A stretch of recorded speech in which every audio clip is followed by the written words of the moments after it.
I would be so surprised.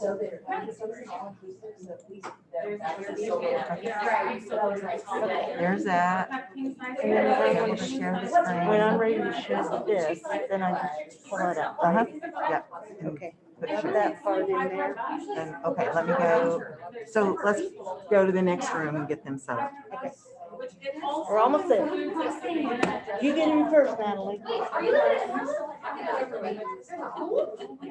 Wait, is this the celebrity house?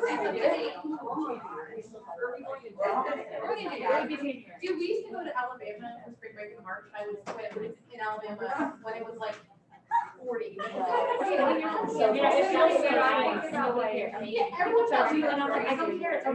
inversely, when I lived down there for a while, when I would go back there and I knew there, and I got off the plane, my brother picked me up and I was like, oh my God, I'm gonna never. I was freezing to death and he was like, I think it's crazy. Like down and whiskey over it.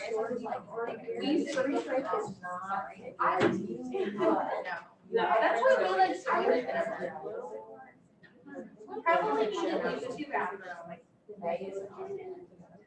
I was flying to my son. He was 3 at the time, so I was these are the ones that are like go over the shoulder and like go across the top. Just briefly. No, it's just like right here. And then like it just like goes like that. And so my children, I saw that. And then somebody tried to get the next day. There's a 5 guys and they were 10, they were 180. This is all the schools and all I love that the older I get, like the favorite places I stay are just like somebody's gonna get the money kind of. Oh, that's 450 and I have 440. I stay in all There you go.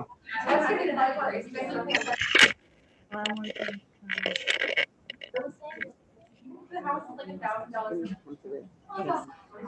And they can turn it on themselves here. Where's the patient I do? I'll be in the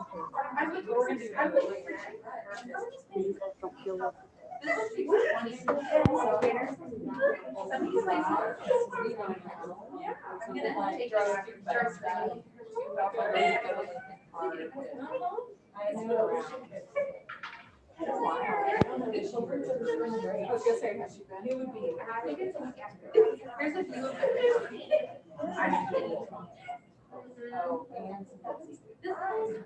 All right, so 4 bedroom, 5 bath. Good job, Terry. You did it. And technology. I should be good at it. My husband's a computer person. I always said I was married to a computer. Okay, now I'm going to do screen share.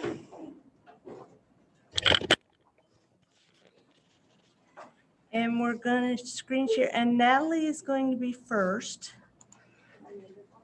And she has a PowerPoint. Huh? No. Now, I do want to remind everyone that everyone has their unique way of doing this. And there's no one wrong way, any wrong way. They made me do it this way. You'll have up to 5 minutes, and hopefully we will get this done. Let's see, I'm trying to figure out how to get it.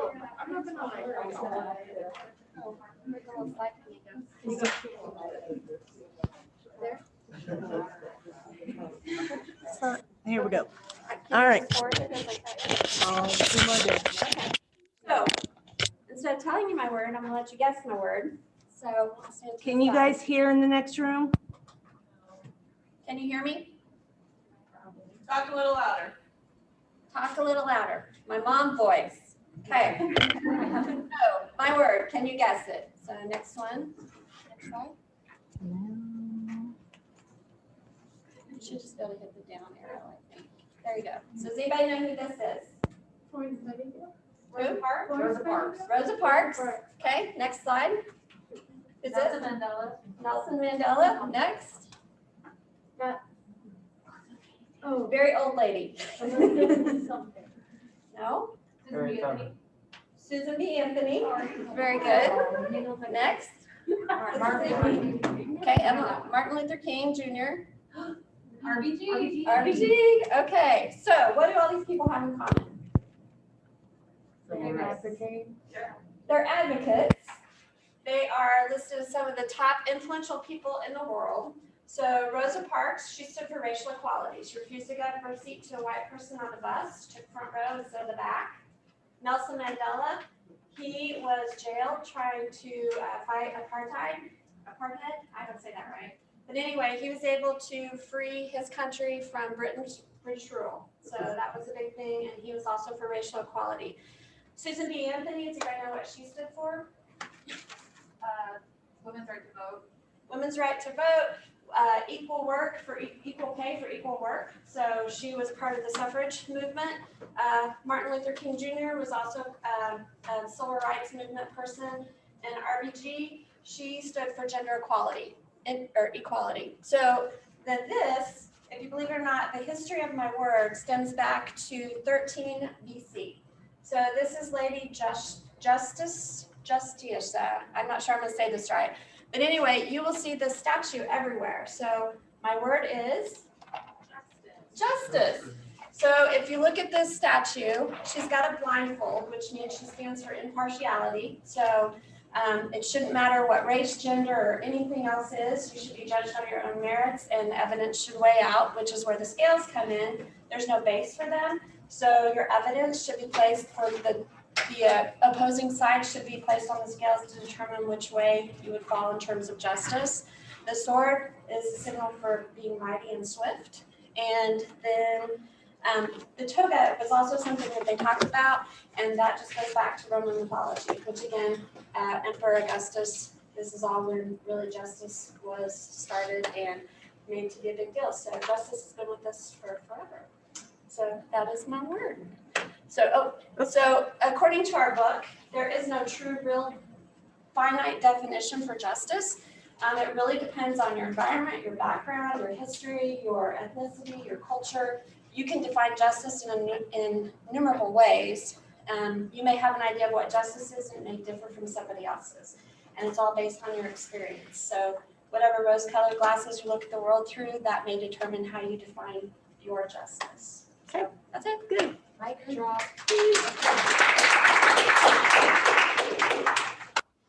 got my card? Yes. Take that if I forget. Okay. All right. Did everybody hear that over there? Yes. Okay.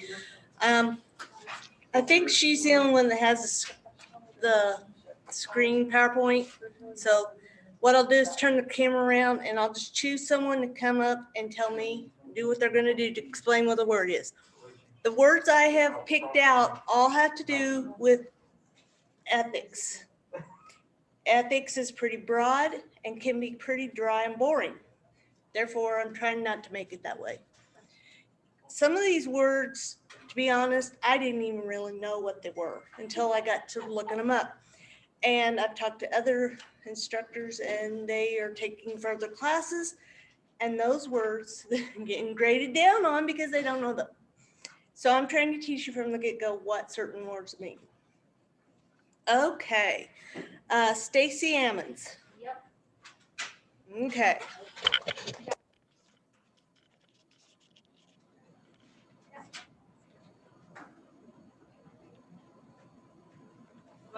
Just right here. Look at them. Yep. Not them. Sorry. Well, kind of sideways if you can. Okay. I just want to make sure they can hear it over there. Okay, so my word was conflict of interest, and it describes a situation in which a person is or appears to be at risk of acting in a biased way because of personal interests. So I tried to find examples that related to healthcare, obviously. So one of them was a doctor's relationship with a drug company. It could impact how they feel about a certain drug. So if they're working with a company and they're getting paid to use a certain drug, it could be a conflict of interest because another drug may actually be better to treat the patient, but they're going to choose this other drug because they're getting paid by that company. Another example would be if an inmate comes to your floor and you are someone who does not believe that murder is okay, you find out that this person has murdered somebody, and then you alter the way that you care for them because of their past. So that could be a conflict of interest, because despite who they are, you really should care for them in the same way that you would care for any other patient. Okay, good. Okay, how about Ashley Dykes? Stand in front of the, so I can see, yeah. Okay, can I just move it over a little bit? Yes. Okay, Ashley.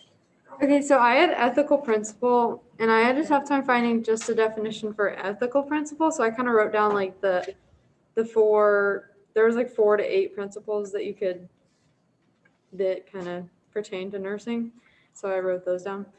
But the principles offer general guides to action, and the first one is autonomy. So that's like respecting the rights of patients or their surrogates to make healthcare decisions. Another way to say it is like self-determination. So basically allowing the patients to make their own decisions. I hope, do people have that word, like autonomy and non-maleficent? They may, but that's okay. Okay. So I gave an example of that. It's like, say a patient was diagnosed with like stage 4 cancer and it's terminal. So he has the right to refuse chemotherapy if, say, he just wants to live life how he wants for his time that he has left. And then another one was non-maleficence. So do no harm. I said if you saw a patient collapse in the hallway, it's your duty to provide care or like seek care for them. And also another way to say that is like we'd want to seek to prevent harm and seek not to inflict harm. I hope I'm not like saying other people's definitions. Because I had If you are, you're okay because they're gonna have it in their own words. Okay. And then beneficence, so doing good. You want to act in the patient's best interests, whether that's just choosing the best treatment for them and following procedural guidelines, or maybe like caring and compassion. So you like hold a patient's hand if they're dying and be with them. So there's kind of 2 versions of that word. Basically just acting in the patient's best interest. And also there's fidelity, so keeping our promises. A simple example I gave was if you promise Mary that you're going to get her ice cream, then you better get her some ice cream or find someone to get her some ice cream. So yeah. Okay, good job. Thank you. All right, let's see. Aaron Rowland.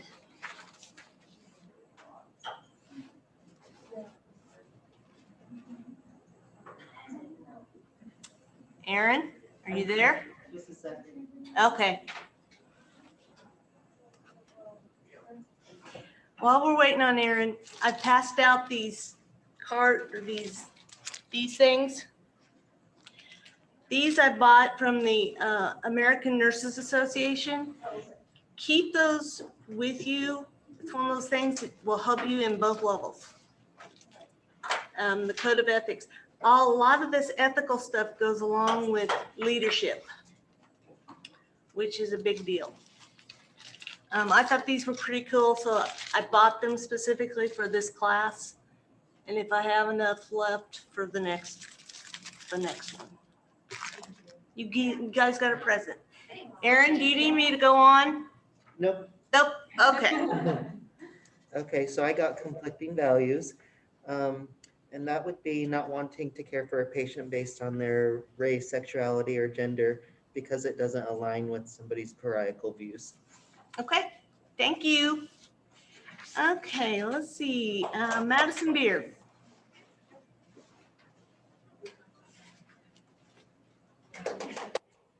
Aaron, nobody clap for her. Oh, nobody clapped for Aaron?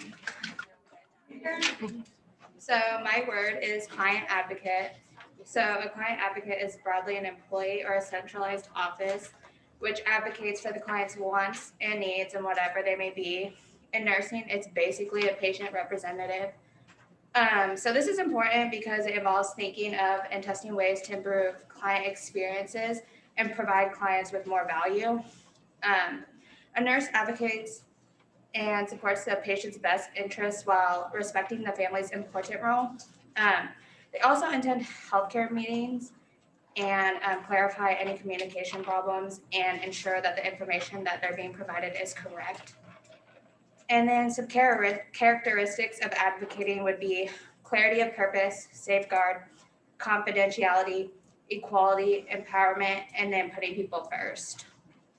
So an example that I put would be if a patient receives an inaccurate diagnosis or unsafe accommodation or unclear instructions, then as a nurse, you should advocate and find clarity on that situation. And then also another example would be if somebody has a terminal illness and the family members disagree about the care, the nurse or the advocate definitely needs to facilitate what the patient wants instead of the family members. Okay, good job.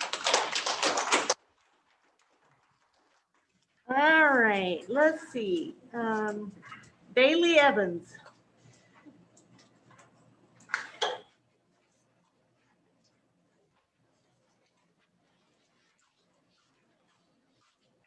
So my word is professional relationship, and it's basically like a relationship between either you and your coworkers to like effectively get your work done and communicate, because you lean on your other coworkers a lot while in the healthcare profession to be able to advance your career and give the best possible care. And it also pertains to a caregiver and patient relationship, being able to communicate effectively about plans of care, diagnosis, and everything else to ensure the best possibility for recovery or treatment while maintaining boundaries. Good job. Good job. All right, let's see here. Shelby Wagg. Is she here today? Yeah, she's walking up. What? She's in the other room. She's walking around. She's walking up. She's walking up. Okay. She's in the other room. Okay, Shelby. So my word was moral distress, and I have like a little kind of definition and everything for it. So many people have probably never heard of moral distress, but have probably experienced it without knowing.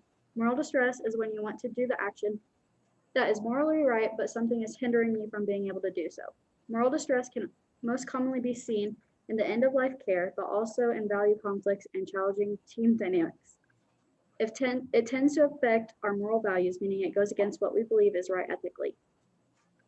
An example would be if a patient was dying and they did not want any extraordinary measures taken, and they verbalized that to the staff, but the POA goes against that and wants extraordinary measures taken. The nurse could feel moral distress in that situation because she knows the patient's wishes and wants to act upon them, but the POA says to take the extraordinary measures. To try and help with the moral distress in the workplace, the American Association of Critical Care came up with the 4 A's: ask, affirm, assess, and act. If moral distress goes on for too long, it can have harmful effects on the nurse. This can lead to the nurse losing his or her moral identity and could lead to burnout. Good job. Thank you. All right, Taylor Sack.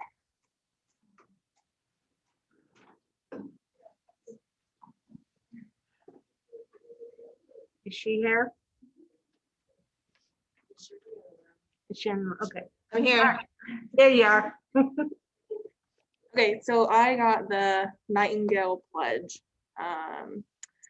The Florence Nightingale Pledge was originally written by Lystra E. Grutter in 1893 and is religiously recited at nursing graduations and pinning ceremonies. Florence Nightingale was actually born in Florence, Italy, and she was a pioneer in the nursing world, and she was known as the Lady of the Lamp because she's known to work overnight and in the dark. Florence funded the St. Thomas Hospital and the Nightingale Training School. During many nursing graduations, nurses will hold up these candles, and then they'll light each other's candles and then recite the pledge, which goes like this. I solemnly pledge myself before God and in the presence of this assembly to pass my life in purity and to practice my profession faithfully. I will abstain from whatever is deleterious and mischievous and will not take or knowingly administer any harmful drug. I will do all in my power to maintain and elevate the standard of my profession and will hold in confidence all personal matters committed to my keeping and all family affairs coming to my knowledge in the practice of my calling. With loyalty, I will endeavor to aid the physician in his work and devote myself to the welfare of those committed to my care. A few years later, the last lines were slightly altered to add Commissioner of Health.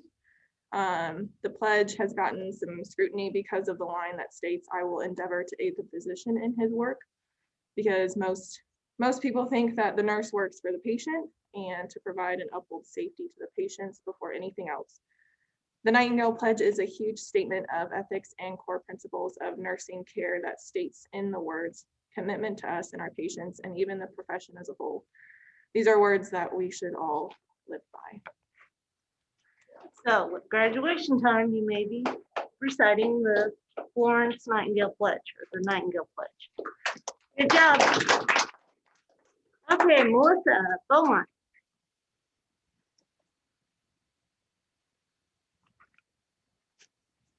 My word is trust, and trust can be defined as the firm belief in the reliability, truth, ability, or strength of someone or something. Trust is not only found in the dictionary, it can be found in our everyday lives, especially within our occupation or profession. We see this with our patients and residents. By building rapport and maintaining confidentiality, we gain their trust. Good job.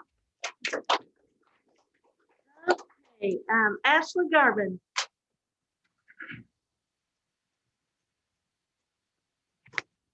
Okay, so I had veracity as my word. And it's defined of being honest and telling the truth. The obligation of veracity is based on the respect for patients.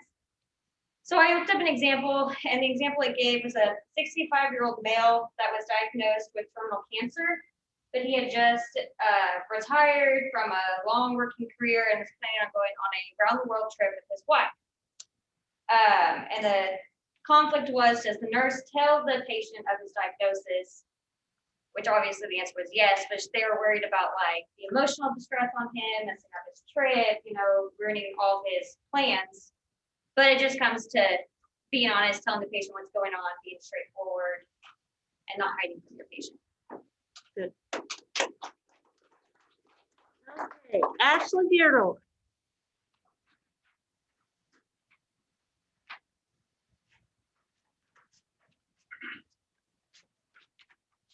My word was professional conduct, and I've defined it as how one presents themselves as a professional as they maintain ethical behavior within the professional environment. As an example of professional conduct, it includes behavior that we present in class, during our clinicals, and with our career, hopefully. Good job. Okay. Stephanie Weston.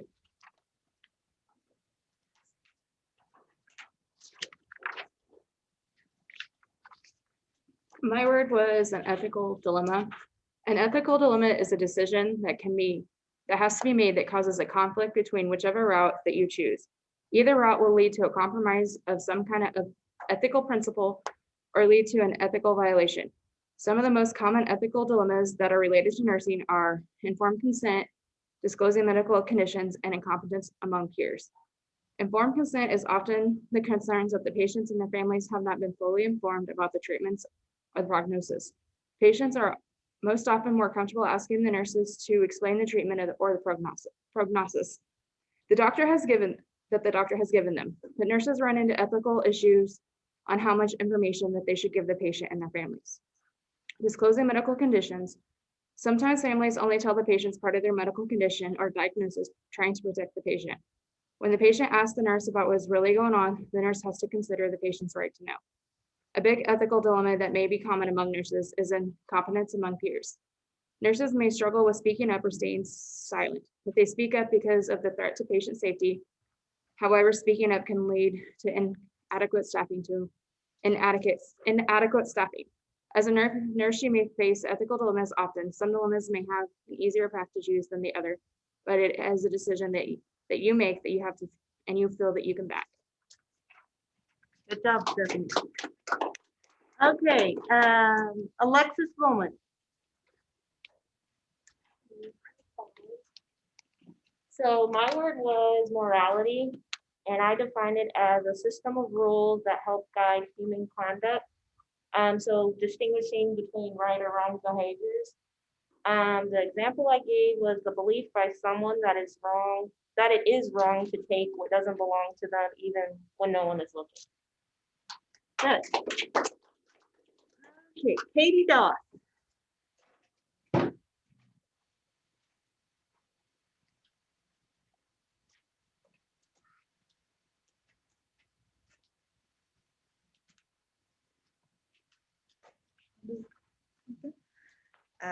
My word was fraternize, which means to be friendly or amiable.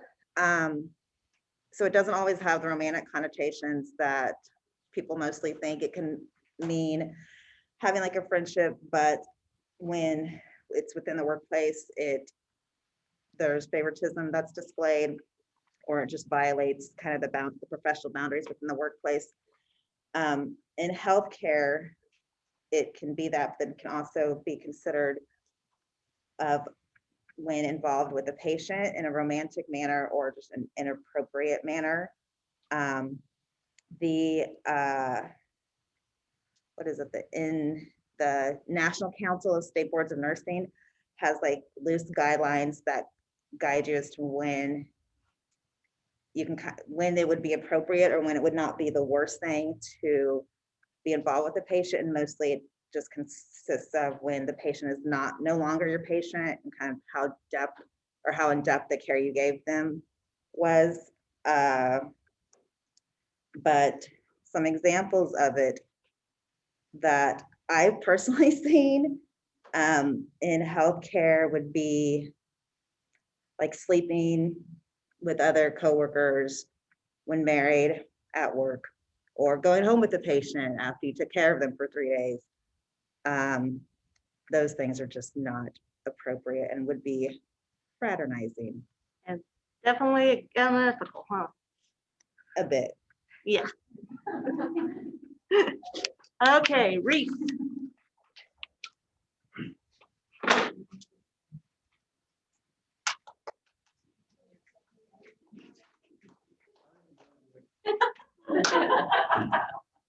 All right, so I had the Ace of Diamonds. The Ace of Diamonds is a good omen for financial income, so that's a good positivity. But in actuality, I had freedom, and it's the power or right to act, speak, or think as one wants without the hindrance or restraint. And as citizens of the United States, we all have the 27th Amendment that gives us rights, and sort of your patients, they're the same. Some of them are, you have to respect them. They have a right to know and obtain their own medical records. They have the right to refuse care, informed consent, and they need to be respectful of their religion. And then nurses also have rights once they become nurses. We have the right to freely and openly advocate for ourselves as well as our patients without fear of retribution. We have a right to a safe work environment for you and your patient, and then the right to negotiate working conditions. Okay, good job. All right. Dalton Sambo.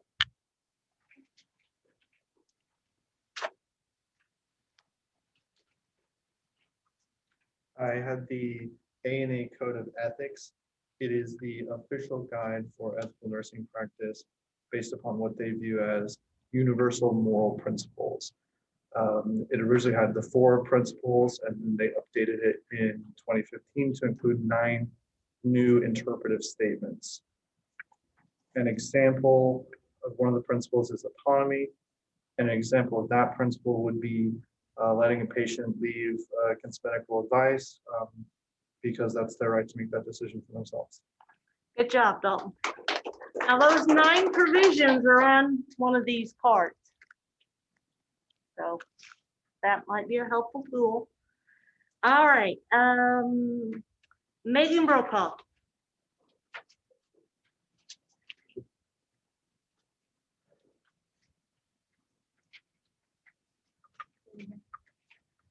Okay, my word was human dignity. And I have that as the belief that all people hold special value that is tied solely to the fact that they are human. It has nothing to do with their race, religion, class, gender, sexual orientation, or their abilities.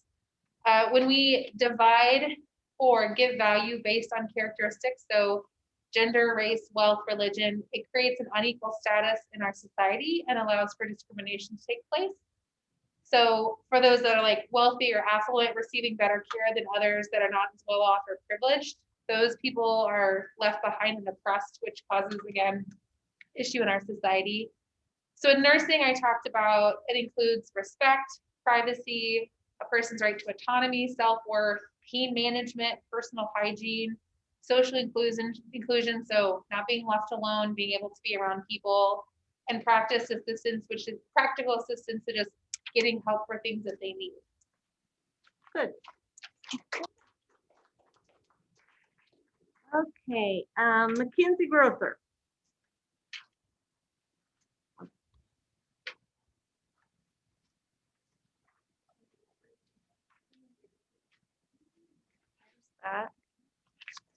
I had informed consent, and this is consent between a patient and their caregiver or their provider about treatment or care. They must know full knowledge of the benefits and potential risks. The patient must fully understand the information and will get the opportunity to ask questions or concerns. If the patient is underage, the parents will need to provide consent. Make sure that you are documenting the time and date of the consent.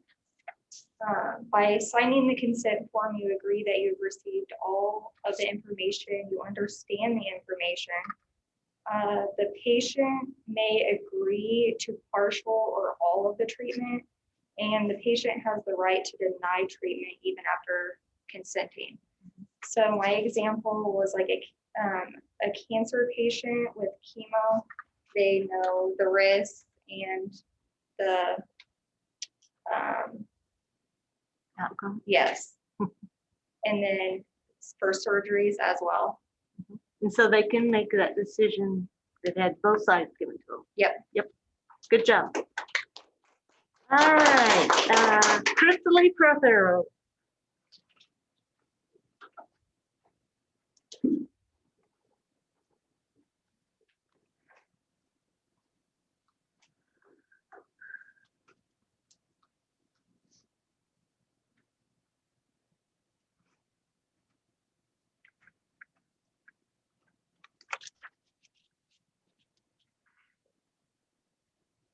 My word was reflection, and I looked it up.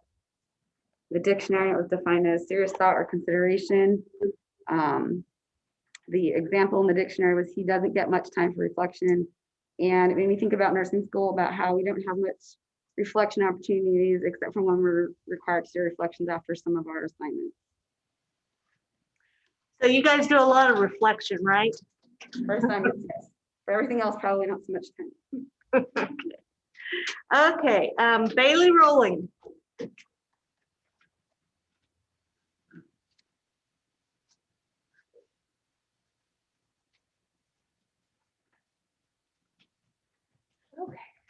For my word, I had cultural values, which kind of tied into topics we've already studied with cultural diversity. So that was kind of neat to go back on that. But the best definition that I found was for cultural values, commonly held standards and beliefs of what is acceptable or unacceptable, important or unimportant, or right and wrong that will guide a person in different situations. So it could just be a person's idea of what's good, right, fair, or just. And a good example of cultural values could be what's acceptable in other countries, like European countries, maybe Russia, Italy, Spain. When you're greeting somebody, even if you don't know them, you might give them a kiss on one or both cheeks, but that would probably not be acceptable in other countries like the United States. So that was one example. Yep, very important. All right, Lori Miller.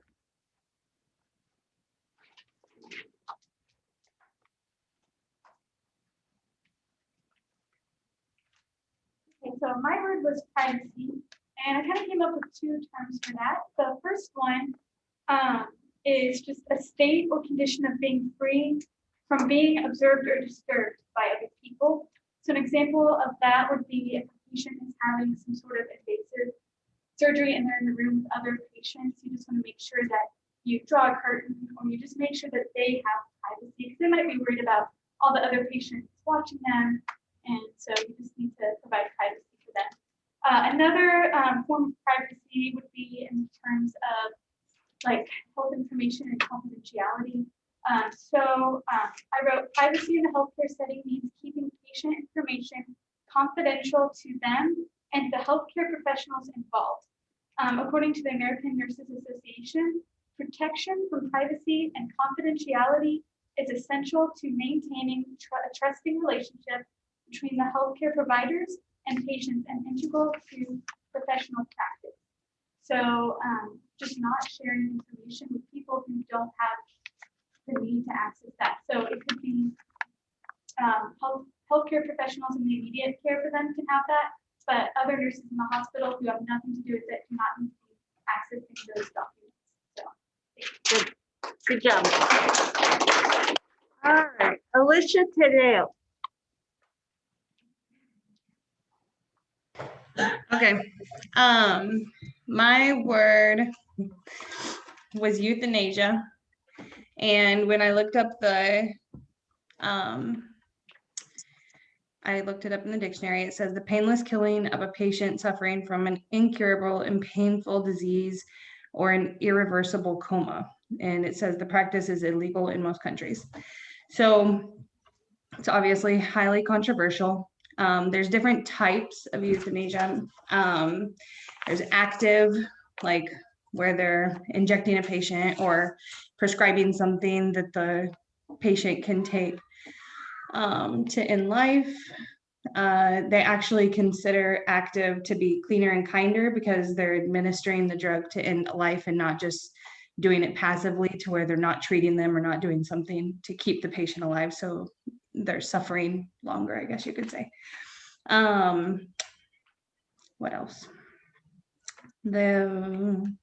I looked up like different places. There's quite a few different countries that have some type of law that allows it or that talks about it or that allows either passive or it allows active, all different ones. I looked at the Netherlands specifically, just, I don't know why, because I found a lot of information about it. And they have a Dutch termination of life on request and assisted suicide act. So you have to put in a request, it has to be approved. And if it is, there's no type of prosecution that can happen to the physician. And it is active. They either give them something to take or the physician, it's an assisted suicide by the physician. And there is no right to it and there's no duty to perform it there. I think that's all. Okay, you did good. You did good. So on euthanasia, how many would have ever, you may not had that come to you yet, but let's say you're taking care of a really, really sick person and they're begging you, please, please, just end it. How would you feel about that? I'd be upset about it and be hesitant to do it, but if it's their wish, then that's their right to decide. There was a class that I took about the Kabukian, and he was actually prosecuted for doing that. He wouldn't go find you, you had to sign a consent and all of that, but a family member was upset that their family had decided to go and commit suicide and sued him for it. He was in prison for it. Yep, Kevorkian, that was a big, yeah, Dr. Kevorkian. Go for assisted suicide where it's legal. And in Washington State, you have to have the two physicians signed, but there's assisted suicide there for you. Yeah, it's a big topic. Okay, collude.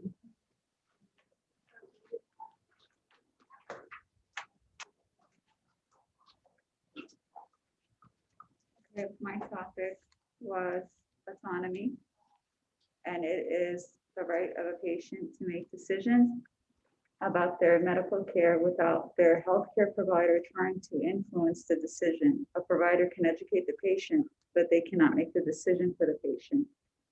So as a nurse, you're giving your patient to have as much freedom with their health decisions as possible. For example, if they're in the end of life illness or they're just before they're getting ready to pass away, they can request to be a DNR. And as a nurse, you're upholding the patient's decision. Good. That's it.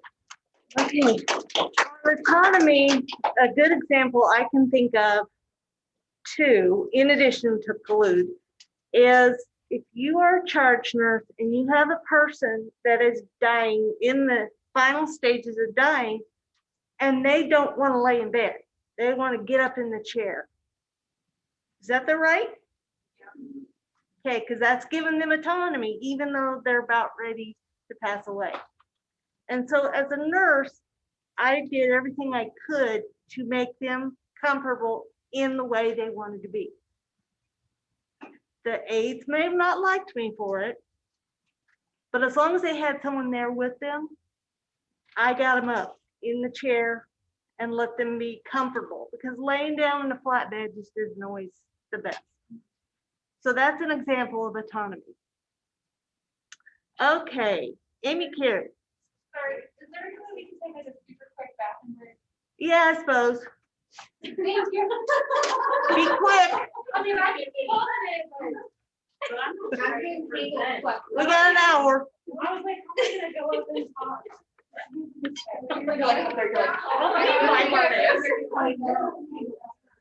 Amy, you'll be up. Next room, you can take a break if you want to. I'll give you this. I just need to get my thumb drive. There's nothing else on it. You can just pull it out. The one I brought this morning didn't work. It wouldn't let me transfer it over You somewhere. did a good job. Oh, Everybody's done a good job. Yeah. Next time, I'm just gonna hers out. I'm like, oh, I got it. Well, I'm disappointed. No one's done any acting I know, right? Do you trust me, Terry? at the end of class. I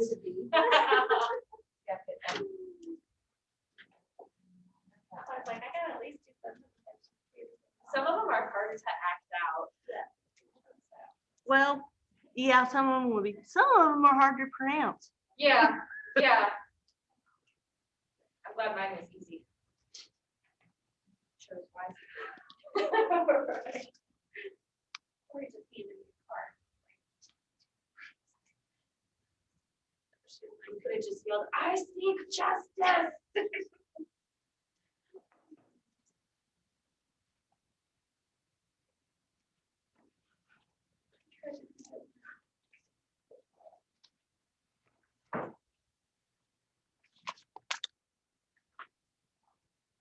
Do we have to know all these words, Terry? Some of them, yeah, it's good to have them in the back of your brain. Especially those that don't make sense to you. I know they're all important in terms of. You will have them in your test. I'm not saying this test, but all along, you may have words that mean that. Or you may have an example and it says, well, what does this describe? Like autonomy or privacy or minimalism? Huh? Yeah.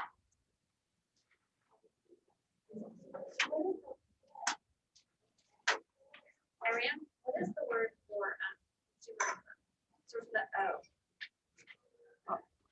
I ran across it either in the reading or in one of the reviews, but I can't find it now. Yeah, it's like you're missing out on the fly, anything and everything, and just layers gases. I found it that there was the best list of references at the very beginning. Carol?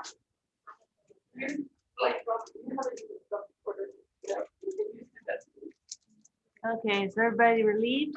Oh,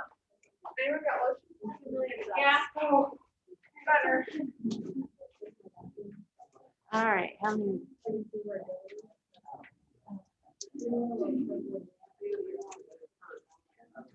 No, I got it for Christmas and that's why I did my bag because I don't like that. I love vanilla, so I like it when my hands are dry. Yeah, wearing it.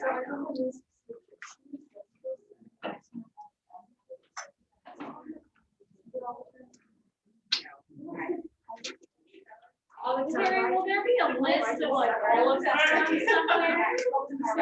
Oh, there's a list on the PowerPoint of all the terms? Yeah, Okay. pretty much. I think like Yeah. Nightingale Pledge is not on there. All right, are we ready? Yeah. Okay. Amy, you're up.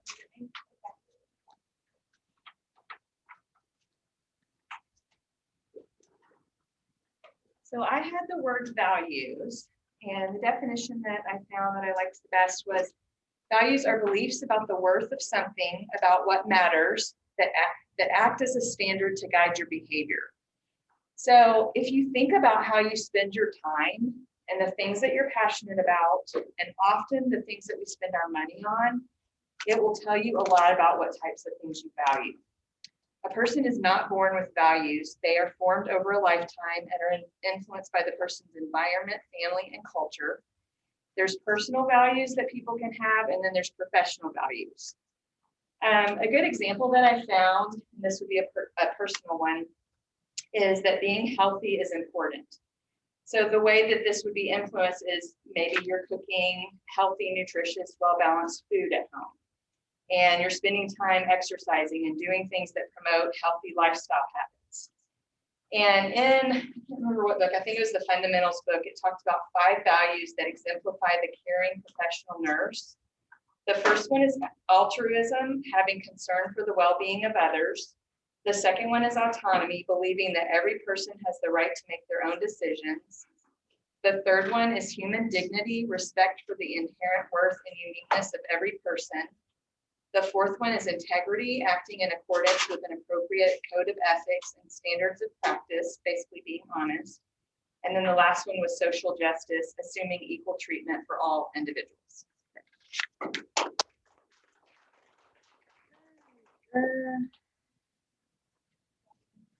Emily Dominella.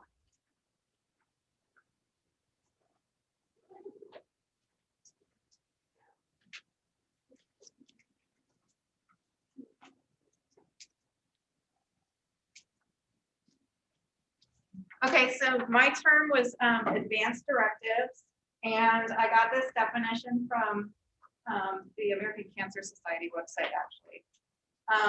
An advanced care directive is a way to say what healthcare treatments you would like to have or refuse should you be in a position where you are seriously ill or injured and unable to make or communicate decisions about your care and treatment.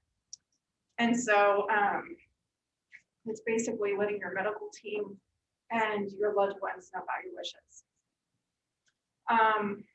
An advance directive, you can change it at any time. Let's see. In the state of Kansas, you just need a notary for a signature or 2 witnesses. And some examples, I did 2 because there's a lot of them.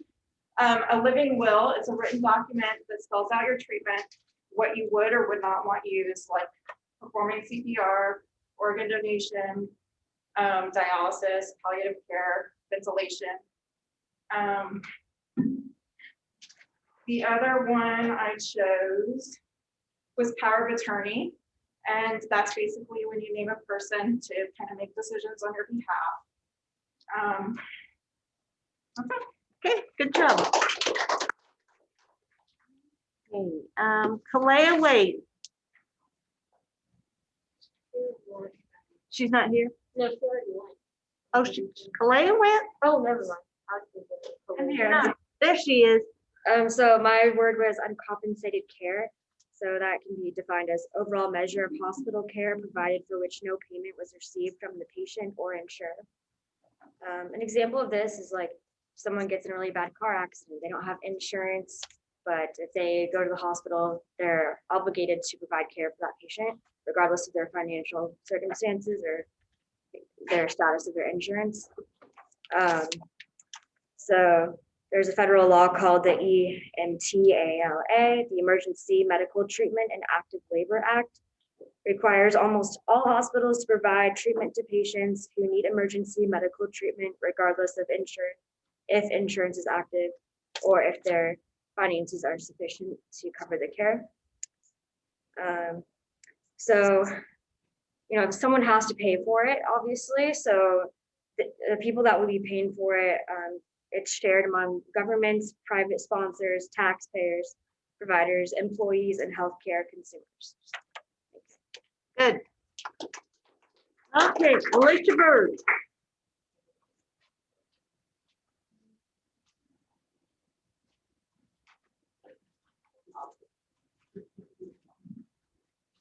All right, so I had ethical distress. Ethical distress occurs when barriers, whether real or perceived, prevent a nurse from implementing an intervention based on a decision they consider to be ethically correct. So in this scenario, the nurse perceives that there is an ethical issue and recognizes that there is an ethical responsibility, but is unable to perform the appropriate action due to a barrier. Examples of causes of ethical distress include patient pain and suffering, dehumanization of patient care, prolonging death without advanced directives, constraints from policies, understaffing, and budgetary issues. There are two types of distress. There is initial distress, which is the feelings of anger, frustration, and anxiety experienced by people that face conflict or obstacles with others' values. And then there's reactive distress, which is what people feel when they do not deal with the initial distress. Ethical distress that remains unresolved can cause burnout.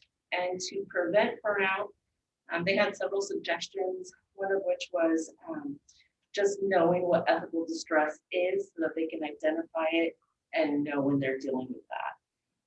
Also referring to the nursing code of ethics or facility code of ethics and reaching out for support from coworkers, staff, the facilities ethics committee. Good. Caitlin King.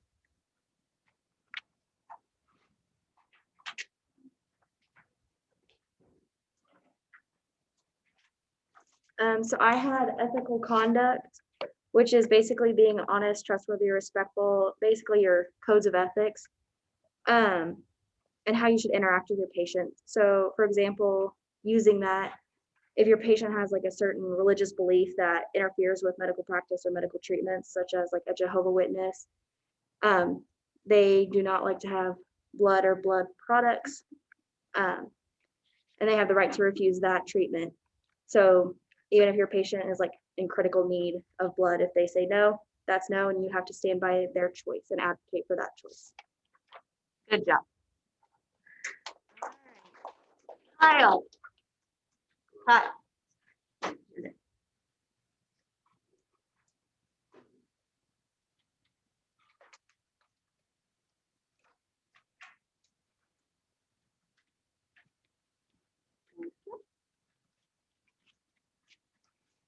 That's one I can't really say.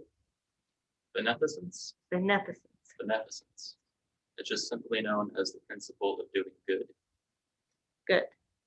So the way I remember it is beneficence benefits the patient. good idea. That's a good crutch to remember. Benefit, beneficence. Benefit, beneficence. It's a positive. Yeah. Okay. Good job.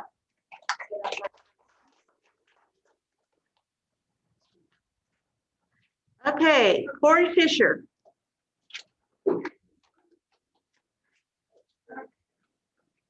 So I had confidentiality, and I defined that as the principle of keeping secure and secret from others information given by or about an individual in the course of a professional relationship.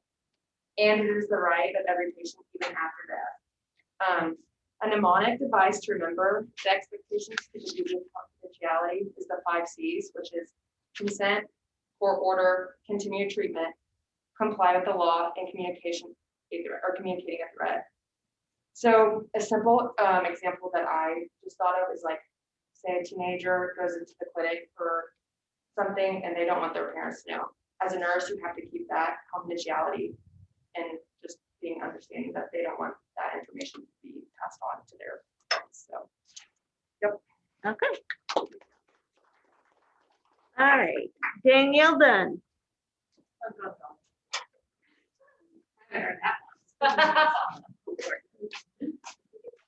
All right, I got personal values. So my question to you is, what is personal values? Personal values are the things that are important to us, the characteristics and the behaviors that motivate us and guide us in our decisions. Before going on with examples of some personal values, I'd like you to think to yourself about some of your own personal values and what they mean to you. Speaking in front of people. If you are having a hard time thinking of these questions, here are some to get your mind thinking. What's important to you in your life? If you could have any career without worrying about money, what would you do? When reading news stories, what type of story or behavior tends to inspire you? What type of story or behavior makes you angry? What do you want to change about the world or about yourself? What are you most proud of? And lastly, when were you the most happiest? Now that we are all thinking about our own personal values, I'm going to go over some common values and give examples of why they're important and how you may go against them at times. Kindness is the first one. So a positive thing is, so think of someone that is kind. It's someone that's always striving to help others around them. But thinking about, like, if you're in a hospital, you might be kind, but you might sometimes go against that because you are in a hurry to get somewhere. And you know, Melissa might think I'm being really unkind today, but really it's just because I'm trying to get somewhere else. But she thinks I'm not kind because I just passed her when she needed help the most.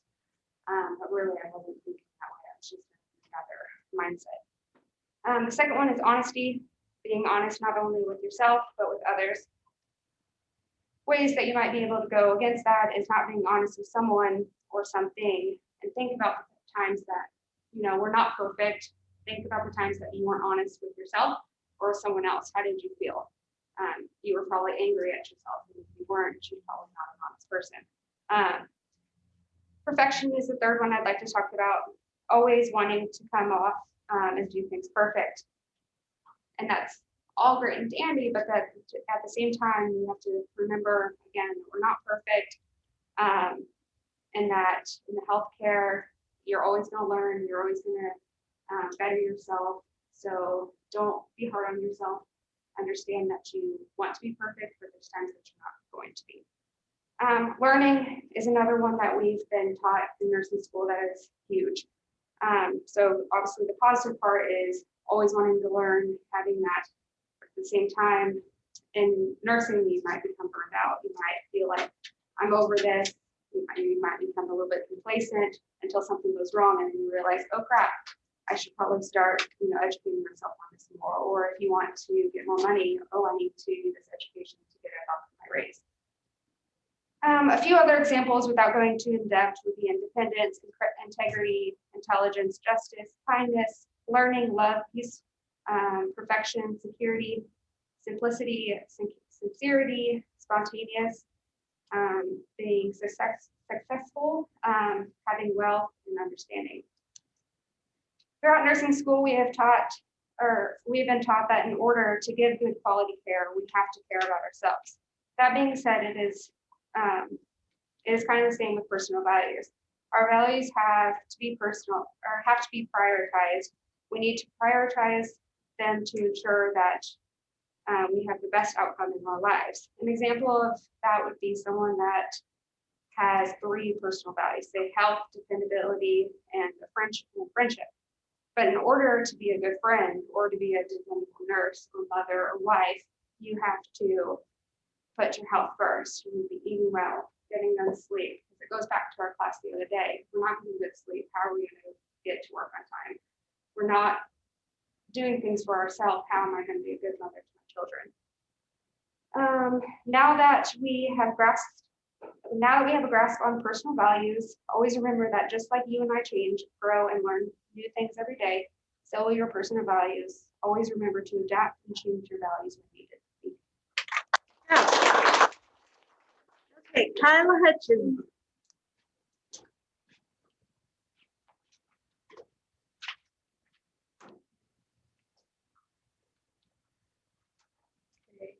I had ethical conflict. This arises when individuals are confronted with the collision between general beliefs, systems about morality, ethics, or justice, and their own personal situations. This can take place at the individual, professional level, or societal level. The example I saw online, it kind of didn't really make sense to me, but I'm going to read it to you guys anyway. Doing what is morally right can create a negative outcome, while doing what is morally wrong can create a positive outcome. And so I kind of took that as you can do things right and it can create something negative for you, but positive for your patient. And doing something wrong can create a positive outcome for you, but negative for your patient. So you can put that there. And then just something you can think about to avoid ethical conflict is keeping your promises to your patients and other healthcare professionals, and just respecting the autonomy of each patient. So don't force them to take their pills if they don't want to take their pills, get up and walk around if they don't want to walk around, take showers. And that's it. Okay. And I'll get to Okay, Tanya Torres.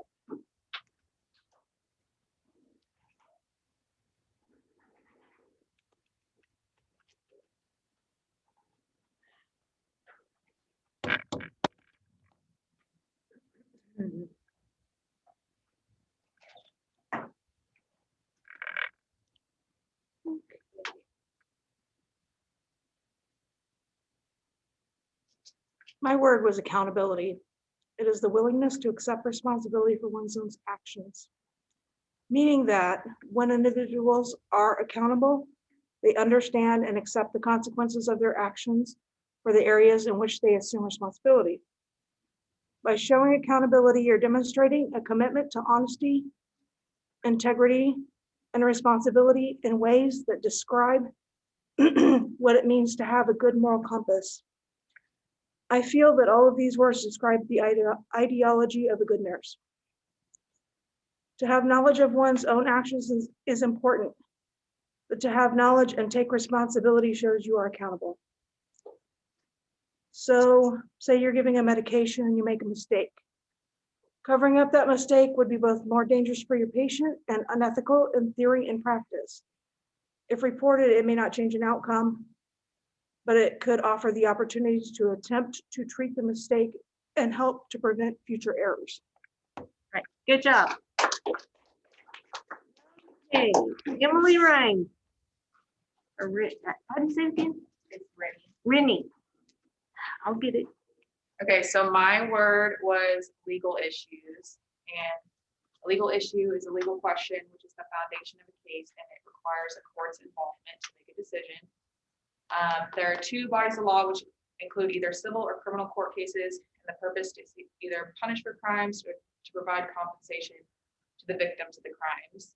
So criminal law is the body of law that deals with crime and the legal punishment of criminal offenses. And the case is filed by the federal, state, or local government, versus civil law deals with the disputes between individuals in which compensation is awarded to the victim, and the case is filed by a private party. So some examples of criminal offenses committed by healthcare workers may include falsifying medical records, insurance fraud, practicing without the required license, misuse of drugs, stealing drugs, abuse, and murder.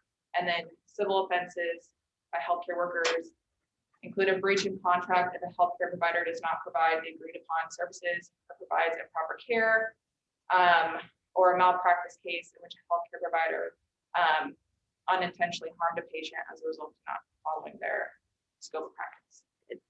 Good. Okay, Megan Sambo.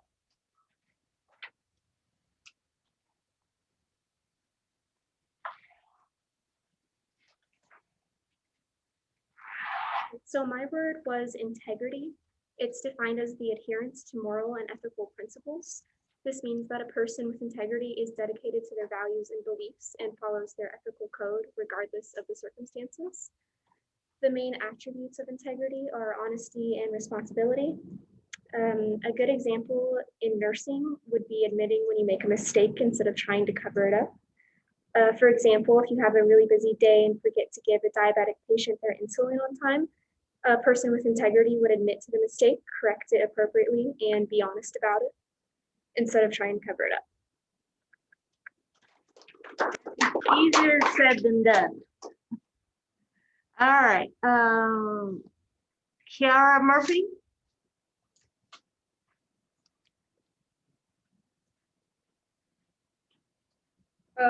My word is ethical decision, which is a process of making informed choices about ethical dilemmas based on a set of standards differentiating right and wrong.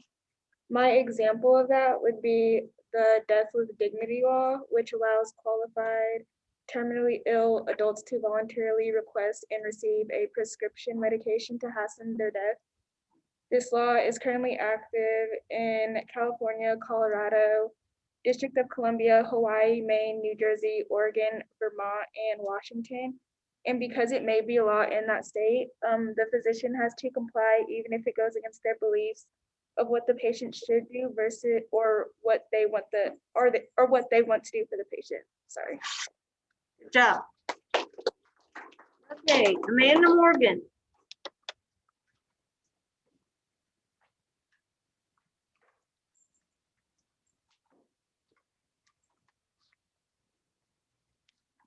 My word was altruism.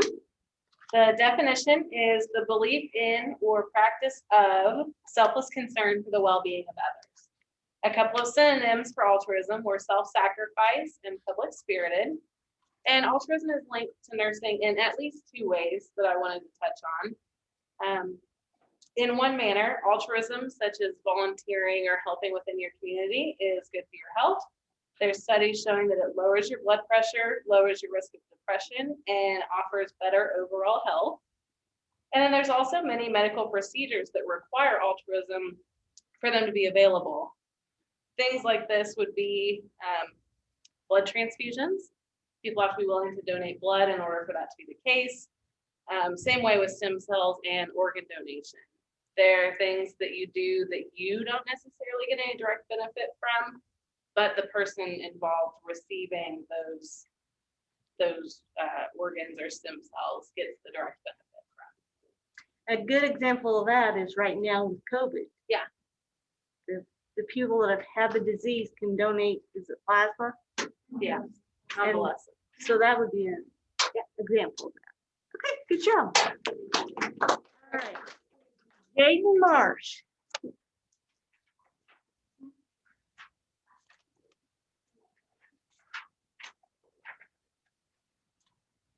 Okay, my word was non-maleficence. And this means that there's an obligation to not inflict harm on others. In healthcare, this means we must not harm or inflict the least amount of harm possible to reach a beneficial outcome. How I remember it, this is how I remember STEP, as I find something in the word that I already know. So the opposing word would be maleficent, like the witch from Sleeping Beauty. She's the one that got mad she didn't get invited to a kid's birthday party, so she cursed the kid. But her name means inflicting harm or destruction. And then I have examples of where non-maleficence could occur. A lot of people think of this as like physical abuse, but it's actually usually just from inadequate care. So an example is a nurse works in the ER and has two different patients. The first one's in for severe abdominal pain. So severe he can't stand up straight, and his pain is at a 10, and it's been increasing for the past 24 hours. He has the inability to keep food and liquids down. The second patient is an elderly patient who has come in to be examined for his itching foot. He Googled his symptoms and believes he has liver disease. You have seen this patient multiple times and know that he is a diagnosed hypochondriac. The nurse needs to make a choice on who to see first. However, she runs into a personal moral dilemma. Patient number 1 has some tattoos she finds offensive and is shouting at the staff. She has attempted to avoid the first patient, even though his symptoms are worse and need addressed more urgently. If she were to avoid that patient, she would be being non-maleficence, or she'd be committing non-maleficence.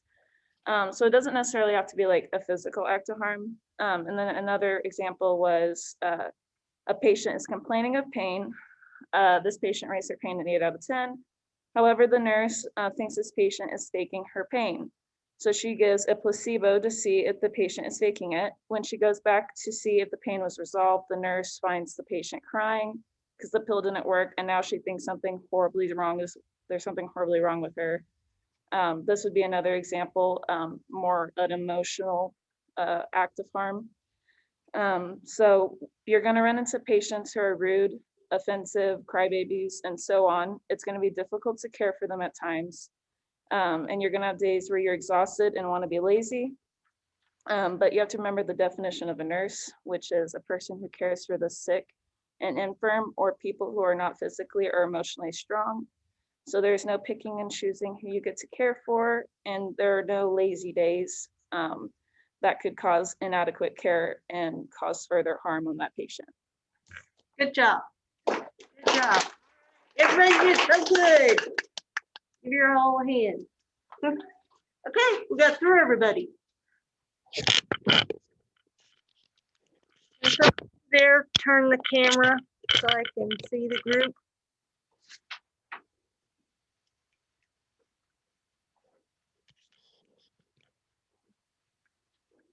Caitlin, thank you so much.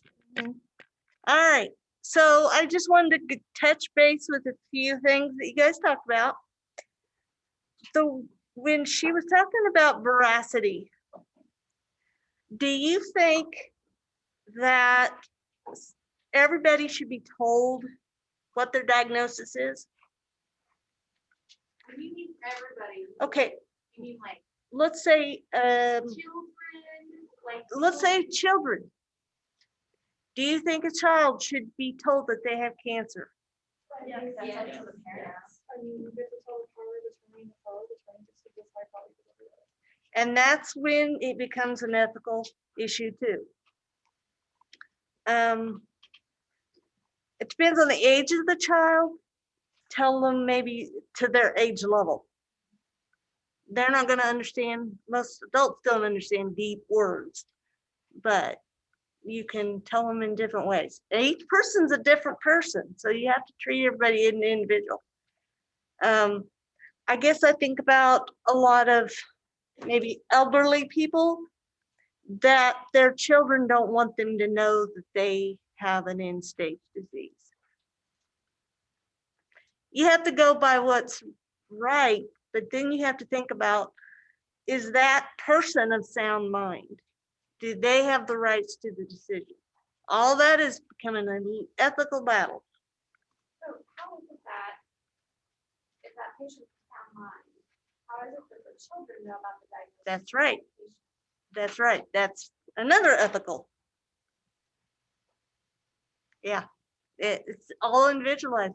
And to be honest, that patient needs to know before the kids. Now, here's an example of, well, let's say like my dad. He can't hear, so therefore he's not understanding. And we've tried, you know, like I'm the power of attorney and all this. It's not that I'm trying to hide things, but his doctors and people won't tell us. They'll call him, but he can't hear. Okay, okay. So that's all intertwined in ethical. All the different ways to communicate nowadays are that anybody who is sound mind, Right. they have the right to choose, they have the right to know. Mm-hmm. So if your dad can't hear, Right. maybe they don't talk to him on the phone, but maybe at a doctor's appointment, if you still can't hear, there's whiteboard, there's paper. But they don't, a lot of professionals don't do that. They'll call and give a result thinking he's hearing it and he's not. And with his agreement, we have put on all his EMRs and everything to call either me or my sister, who were the medical power of attorneys. And that's so that we can understand to explain to him. It's not that we're hiding anything. You would tell them. Yeah, but some kids might not. I know. And there's white, like you said, people that can't hear, a whiteboard is excellent. That helps them with their decision making. You have to be creative sometimes. That can also lead into ethical dilemmas. Have you noticed how these words kind of all flow together? And they all kind of flow into leadership, right? Euthanasia is a big one. When she was talking about euthanasia, I think we talked about that with Dr. Kevorkian. It's really hard sometimes. I would never, ever, ever do anything to make someone die quick, but I might give them medication that is ordered to keep them comfortable. Yes, that they may die sooner, but they're comfortable. Does that make sense what I'm saying? Because I would never want to do anything to push them over. I hope I'm not. I mean, if you think about it, think about hospice, that's what they do, is they push Right. morphine, you know. Right. PRN whenever they see that the patient is uncomfortable. But that's morally correct too. It's not that we're trying to kill them. Our goal as a hospice nurse is to keep that patient comfortable and breathing okay. I do, Go ahead. I can't really see what most of the saying, though, because in certain situations, like, like administering this, it speeds the process, like it uses the. Right. Generally, once someone gets comfortable while they're in active dying, then they die. Right. So I understand what you're saying, like, I Yeah. know by doing this, like, I'm helping you You're helping them, comfortably pass away. but you're not doing it illegally Right. or Absolutely. in a cruel way. Hope that makes sense. Okay. A really good source to find out about the Kansas scope of practice in nursing, and they have an LPN and an RN, is to go to the KSBN website. And there's a lot of legal issues there. They're kind of hard to understand sometimes, and you really have to break it down to understand what it's saying, because it's all legislative and legal stuff. Okay. But that's what guides us in our practices, those policies. The ANA, I don't know if I told it, I can't remember who I've told or not. The ANA is the American Nurses Association. When you belong to the ANA, because you join and it's monthly dues, you would belong to the KSNA as well, or the MSNA, whatever state you live in. I'm going to speak for KSNA. So like, I'm a member of the ANA, and I'm also a member of the KSNA just because I've joined one. They do a lot of the legislative, they go to the legislators in Congress, and they go to Washington, DC. There are spokespersons for us nurses. It is so important for nurses to speak up for themselves. And belonging to a program like that gives us a voice. I didn't belong to the ANA/KSNA for I just joined probably 3 or 4 years ago, because I was going through some adversities in my profession, and I decided that wasn't right. And I wanted to be a voice, even if it was a silent voice, for other nurses. So we have weekly meeting. Well, she usually has weekly meetings. And she will get on and tell us what's going on in legislation with different bills for nursing and healthcare. Make sense? You have to be an RN to be in the ANA, but I will Google it and look it up and see what it's all about. The KSNA is the same thing. That's where the ANA came, that's where these come from. Let's see. That is the code, the provisions, and the standards of practice. Okay, any questions? How come we got done so early? We're efficient. Did this help by doing it this way? That's kind of sort of. You won't know until the test comes, will you? All right, let me go through and see what I might pull out of my hat.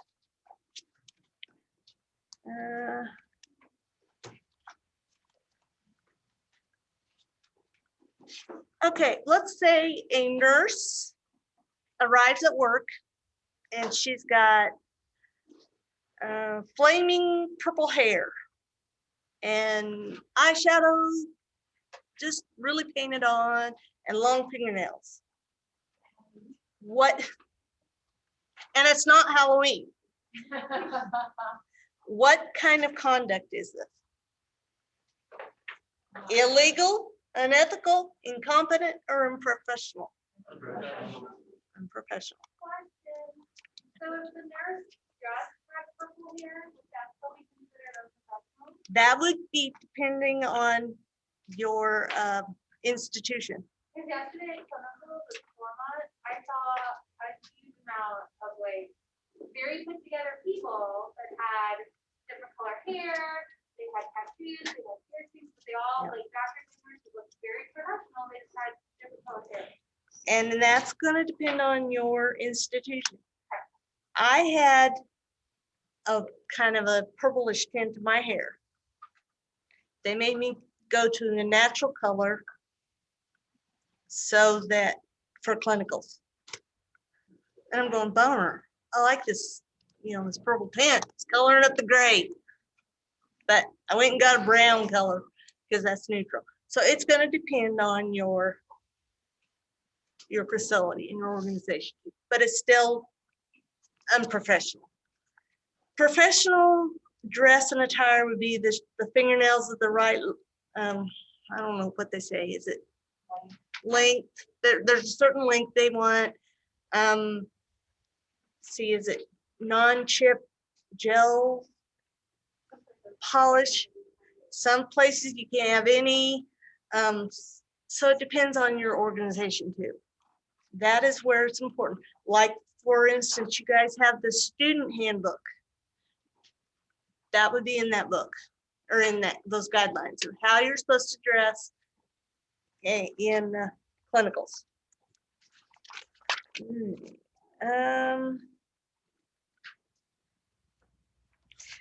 Okay, so several times family members have asked the nurse to share personal prescriptions when they were in need of pain. And I hear this a lot. People will say, oh, I've got antibiotics, so I'm going to take some of my mom's antibiotics because she didn't finish them. That's right. So which types of rules or standards should govern the nurse's moral decision? Ethical. The choices are ethics, administrative law, common law, civil law. Ethics. Okay.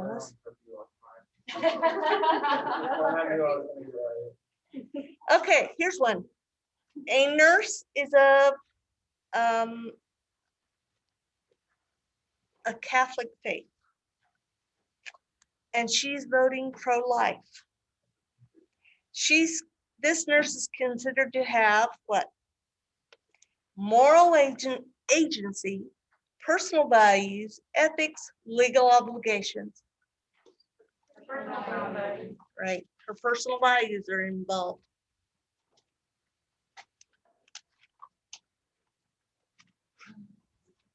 Okay, which is the best definition of ethics?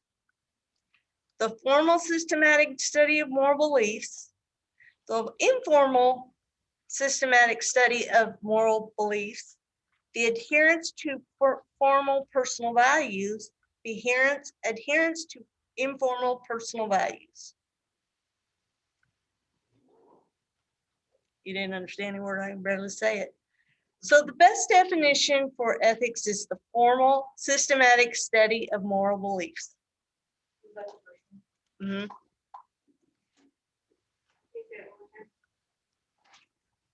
The formal systematic study of moral beliefs. Okay, which ethical principle refers to the duty to do good? What is it? Beneficence. Beneficence, you think of beneficence and benefit, and that's positive. Okay.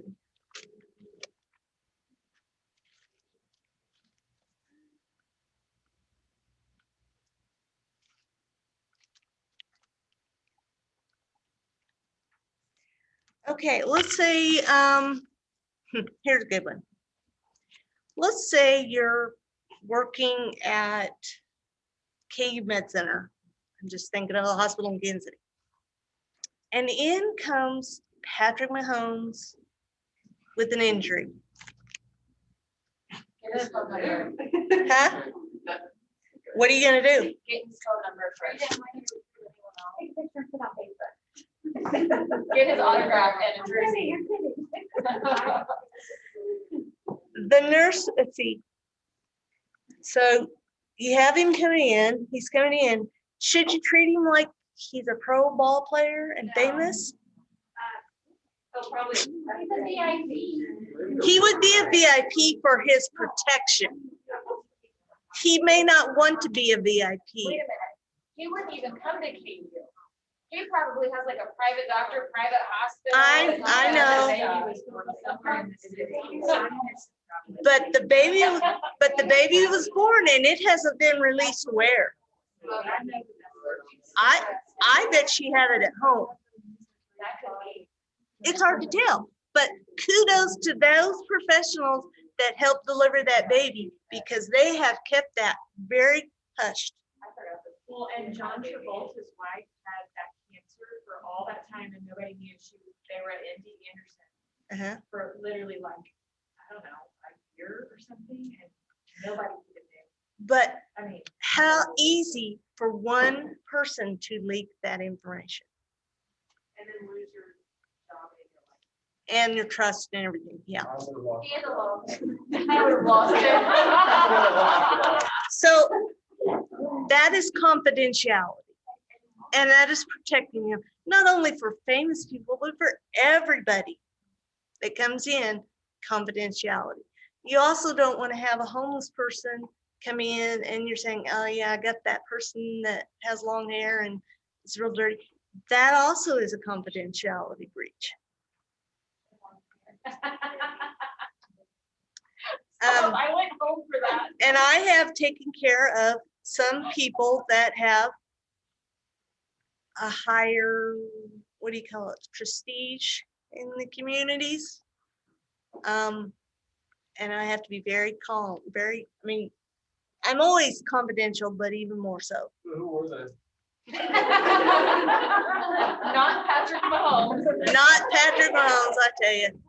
But that's a good example of him and the respect he evidently has in the Kansas City community. Because his team, whoever took care of them, that hasn't been leaked. And it's been a week now, that baby's almost been born. And I still have not heard where she had the baby or anything. All we know is the name of the baby and the weight and the gender. Right, they had the gender reveal, but they're keeping it very quiet. Now, true, he has his own jet. He can go wherever he wants, but I think that's great how they kept all that confidential. And it would be so easy to run out and tell your friends, hey, I delivered Patrick Jones's baby. I bet they had a midwife. I have this feeling that if she had it her way, she had, and now that's just my guess. She took care of If it. I was in her position, that's what I would have wanted. You're an OB and you're still active as a nurse, so maybe you actually did deliver the baby and not telling us. Maybe. Saying it without saying it. So you delivered the baby at their house. Did you get to see a shoe closet? Okay, any questions on this? Ethics. And I did the PowerPoint voiceover, and I will let you know it's not my favorite thing to do because I hate talking. But I hope, well, I don't mind this like this anymore. This is okay. Believe it or not, when I was growing up, I was very shy. Not you. I bet Corey could ask her dad. What? What am I asking? Ask your dad who Terry Logan's Land is.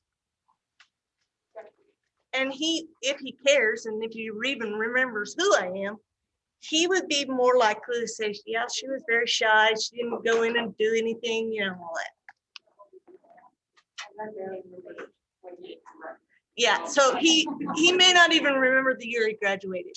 I don't think he does. He doesn't even remember his own cell phone number. I'll be like, Did you show him that picture?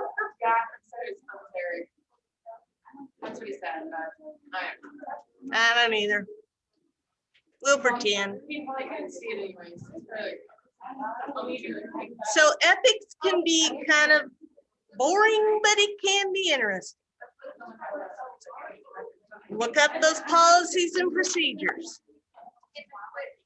I tried to incorporate all of the testing without telling you what the testing is. So can you give us more hints? No, because I can't think of any right off. You're talking about like what we did today or on the video? It's all of it. All of it? And remember, even if it's not on this test, it may be on a test later on. So don't expect Megan? In my notes, there's a professional legal and ethical assignment. You know what that is? It's a quiz. It says professionalism, law, ethics,